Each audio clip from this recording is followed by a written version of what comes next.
जी main परीक्षा के बाद आईआईटी और एनआईटी इंजीनियरिंग कॉलेजों के छात्रों को दाखिला मिलता है, जबकि नीट यूजी परीक्षा पूरे देश में मेडिकल और डेंटल कॉलेजों में प्रवेश के लिए होती है। इनमें इस बार 25.5 लाख स्टूडेंट्स ने रजिस्ट्रेशन कराया, लेकिन कई स्टूडेंट्स ने परीक्षा रोकने के लिए सुप्रीम कोर्ट का दरवाजा खटखटाया था। लेकिन 18 अगस्त को सुप्रीम कोर्ट ने याचिका खारिज करते हुए कहा कि जिंदगी को ऐसे रोका नहीं जा सकता, स्टूडेंट्स का भविष्य दांव पर नहीं लगाया जा सकता, सुरक्षा उपायों के साथ आगे बढ़ना होगा। लेकिन अब यह मामला एक बार फिर से सुप्रीम कोर्ट पहुंच सकता है, क्योंकि आज कांग्रेस के अंतरिम अध्यक्ष सोनिया गांधी ने 7 राज्यों के मुख्यमंत्रियों के साथ वर्चुअल मीटिंग की है, जिसमें जी और नीट परीक्षा पर चर्चा हुई और सहमति बनी कि सुप्रीम कोर्ट से एक बार फिर परीक्षाओं को टालने की मांग की जाए। इतना ही नहीं, मीटिंग में ममता बनर्जी ने कहा कि अगर केंद्र कुछ नहीं कर रहा है तो हम लोग भी जनता के चुने हुए प्रतिनिधि हैं, हमें सुप्रीम कोर्ट जाना चाहिए। ये कौन कह रहा है? ममता बनर्जी कह रही हैं, जिन्होंने कोरोना कितना मिसमैनेज किया ये सब जानते हैं। खैर, तो 7 राज्यों ने सुप्रीम कोर्ट में जाने का फैसला किया है और कांग्रेस ने तो 28 अगस्त को देश भर में प्रदर्शन करने के साथ ऑनलाइन कैंपेन चलाने का भी ऐलान किया है। लेकिन सरकार को सिर्फ विपक्ष ही नहीं घेर रहा है, बीजेपी के अंदर भी परीक्षाओं के खिलाफ आवाज उठ रही है। सुब्रमण्यम स्वामी लगातार जी और नीट की परीक्षाओं का विरोध कर रहे हैं। इस सब के बीच आज उन्होंने जो ट्वीट किया उसमें लिखा कि नीट और जी परीक्षा को लेकर देश में विपरीत बुद्धि वाला कौन है, ये तो वक्त बताएगा। इससे पहले सुब्रमण्यम स्वामी कह चुके हैं कि नीट और जी परीक्षा कराना इंदिरा गांधी सरकार में नसबंदी प्रोग्राम जैसी बड़ी गलती होगी। लेकिन सरकार अपने फैसले पर अड़िग है।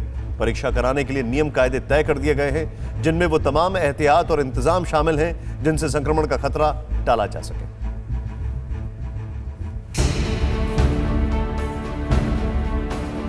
एनटीए यानी नेशनल टेस्टिंग एजेंसी ने जेईई नीट की परीक्षाओं को सुरक्षित बनाने और छात्रों की आशंकाओं को शांत करने के लिए नए दिशा निर्देश जारी किए हैं।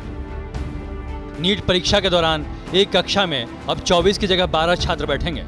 नीट परीक्षा के केंद्र 2546 से बढ़ाकर 3843 और जेईई परीक्षा के केंद्र 570 से बढ़ाकर 660 किए गए हैं। जेईई में एक सीट छोड़कर छात्रों को बैठाया जाएगा। कि केंद्र बढ़ाए हैं उन्होंने, एक केंद्र में मुश्किल से 100 से 150 बच्चे आएंगे। दूसरे में उन केंद्रों पर भी बच्चों ने 99% बच्चों की जो प्राथमिकता थी कि मुझे ये केंद्र चाहिए, उस केंद्र को दिया गया। कोरोना संक्रमण के डर और संभावना को कम करने के लिए सीटिंग प्लान में भी बदलाव किया गया है। छात्रों को एक दूसरे से 6 फीट की दूरी बनाकर रखनी होगी। बॉडी टेम्परेचर 99.4 डिग्री फ़ारेनहाइट से ज़्यादा होने पर आइसोलेशन रूम में बैठकर परीक्षा देंगे। परीक्षा केंद्र में नया मास्क और ग्लव्स दिया जाएगा। एडमिट कार्ड, आईडी प्रूफ के साथ सिर्फ पानी की बोतल, हैंड सैनिटाइजर ले जाने की इजाज़त होगी। हर छात्र को सेल्फ डिक्लेरेशन देना होगा कि वो कोरोना पॉजिटिव नहीं है और ना ही किसी कोरोना मरीज के संपर्क में आए हैं। लेकिन सवाल ये है कि क्या कागजों पर कारगर दिखने वाले ये इंतजाम हकीकत में भी उतने ही कारगर साबित होंगे, क्योंकि कुछ ऐसे ही इंतजाम और एहतियात हाल ही में हुई कुछ और परीक्षाओं में भी बरतने की बात हुई थी।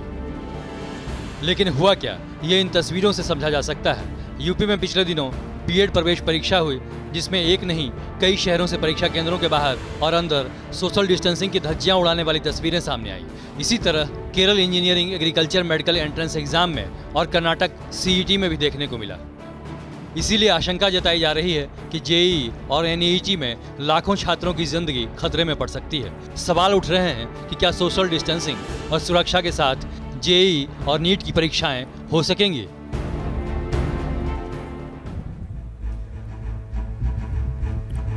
ऐसे में क्या नीट और जी की परीक्षाएं स्थगित होनी चाहिए या फिर होनी चाहिए? इसको लेकर टीवी9 भारतवर्ष ने ट्विटर पर एक ओपिनियन पोल कराया। उसके जो नतीजे आए वो आपके सामने हैं। इसमें 72% लोगों की राय की मौजूदा हालात में जी और नीट की परीक्षा नहीं होनी चाहिए, उसे स्थगित कर देना चाहिए, जबकि 28% लोगों ने कहा कि जी और नीट की परीक्षा स्थगित नहीं होनी चाहिए। इस रायशुमारी में 2147 लोग शामिल थे, जिसके नतीजे परीक्षा स्थगित किए जाने के हक में बोल रहे हैं। लेकिन सरकार कह रही है कि परीक्षा होगी क्योंकि स्टूडेंट्स का करियर दांव पर लगा है। लेकिन स्टूडेंट्स कह रहे हैं कि करियर ही तो दांव पर लगा है, जीवन दांव पर क्यों लगाएं?